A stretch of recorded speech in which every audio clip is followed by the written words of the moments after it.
بسم اللہ الرحمن الرحیم۔ السلام علیکم۔ تقدیر یعنی قسمت کیا ہے؟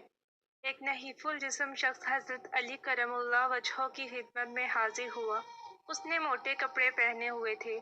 آپ رضی اللہ عنہ کے سامنے بیٹھ کر کمزور آواز میں کہنے لگا، اے امام، مجھے تقدیر کے بارے میں بتائیے، اس کی کیا حقیقت ہے؟ آپ رضی اللہ عنہ نے فرمایا، ایک طریق راستہ ہے، تم اس پر نہیں چل سکو گے۔ اس نے کہا، مجھے آپ رضی اللہ عنہ تقدیر کے بارے میں بتائیے۔ آپ نے فرمایا کہ ایک گہرا سمندر ہے، تم اس میں نہیں گھس سکتے۔ اس آدمی نے پھر کہا کہ آپ رضی اللہ عنہ مجھے تقدیر کی حقیقت بتائیے۔ حضرت علی رضی اللہ عنہ نے فرمایا کہ یہ اللہ کا راز ہے جو تجھ سے پوشیدہ ہے، لہٰذا تم اس راز کو افشا نہ کرو۔ اس نے اصرار کرتے ہوئے کہا کہ نہیں، آپ مجھے تقدیر کے بارے میں ضرور بتائیے۔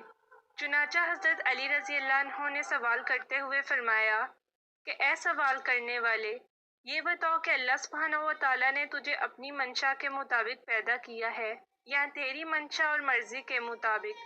اس آدمی نے جواب دیا کہ اللہ نے اپنی مرضی کے مطابق پیدا کیا ہے۔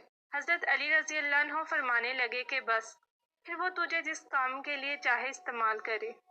سامعین، اللہ تعالیٰ نے ہمیں اپنی مرضی کے مطابق پیدا کیا ہے اور ہماری تقدیر یعنی قسمت اللہ تعالیٰ نے پہلے ہی لکھ دی ہے۔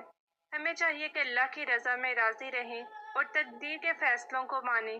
ہاں، البتہ دعا وہ واحد چیز ہے جو آپ کی تقدیر کو بھی بدل سکتی ہے۔ اگر آپ اپنی قسمت بدلنا چاہتے ہیں، اللہ سے دعا کیجیے، نہ کہ شکوے۔ اللہ ہم سب کو سمجھنے کی توفیق دے۔ واقعہ پسند آنے کی صورت میں ویڈیو کو لائک کریں اور چینل کو سبسکرائب کر دیں۔ جزاک اللہ۔